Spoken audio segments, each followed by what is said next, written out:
Happy Sunday and welcome to Expressions of Faith. If you are new here, welcome.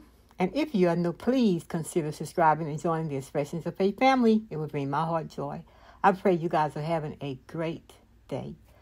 Today, I am excited to do day one of By the Wealth of God's new devotional kit entitled Subject to Change. And day one is titled A Harassing Thorn. And Judy writes, I'm just going to share some takeaways that I took from the devotional for day one that Judy wrote. And it says, it's a good thing to make plans. It's healthy to have goals. But the hard reality is that those plans and goals don't always get realized.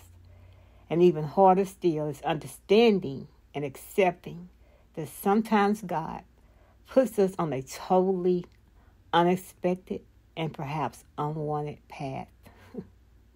Oh, yes, he does. In 2 Corinthians 12:7, we find that Paul was given by God a thorn in the flesh.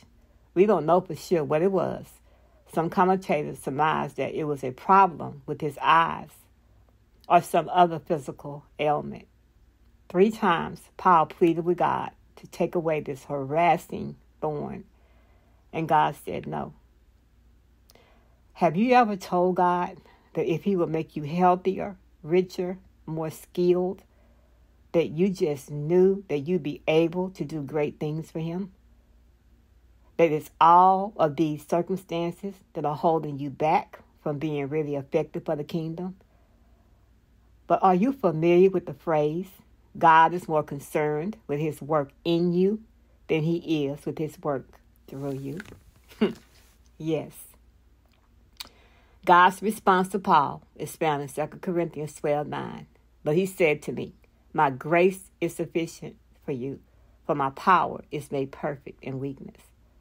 God was telling Paul that this harassing thorn was a tool given to Paul in order to aid him in leaning fully on God's grace. God was telling Paul to embrace the thorn for what it was producing in his heart. An anonymous writer said, sometimes God doesn't change your situation because he's trying to change your heart.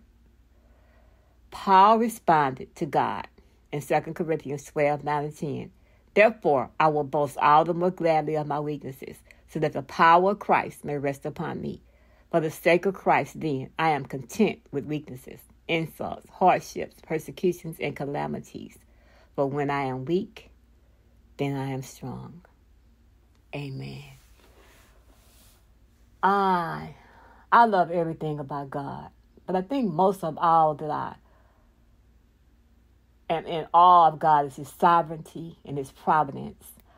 I don't think anything happens by coincidence. Not for the believer, anyway. I think that everything that happens in my life, whether it's from Satan or from God himself, has to pass to the fingers of God, and it has to be allowed. So if it's allowed by God, then it's working something good for me and to bring God the glory. I really believe that. I don't care how hard it is. Right now in my life, I'm going through some hard physical challenges in my body. And man, if I tell y'all all the things, all the illnesses I was dealing with right now, will blow your mind. But as hard as it is, I know that it was allowed by God. This thorn, this harassing thorn in my flesh was allowed by God. And if it's not doing anything else, the one thing I can see that it's doing is me leaning and depending on the grace of God. Because God's grace is sufficient. I really, really, really believe that. Because it's making me lean on God more, seek God more, trust God more, and depend on God more. And that's why God allows the thorns in our flesh. He doesn't allow them to be mean or to punish us or anything like that. It's for his glory. And it's for our good. So I hope you guys were blessed by the devotional content today. I pray that you will know, receive, and understand and walk in that God's grace is sufficient for every single need that you have. I don't care what that need is. His grace is sufficient. Thank you guys so much for watching. I love you so much, and I pray for you all the time. Thank you for your support. I really appreciate it. Enjoy the rest of the video. And remember that it is all about Jesus. It is all about Him. Until next time, bye-bye.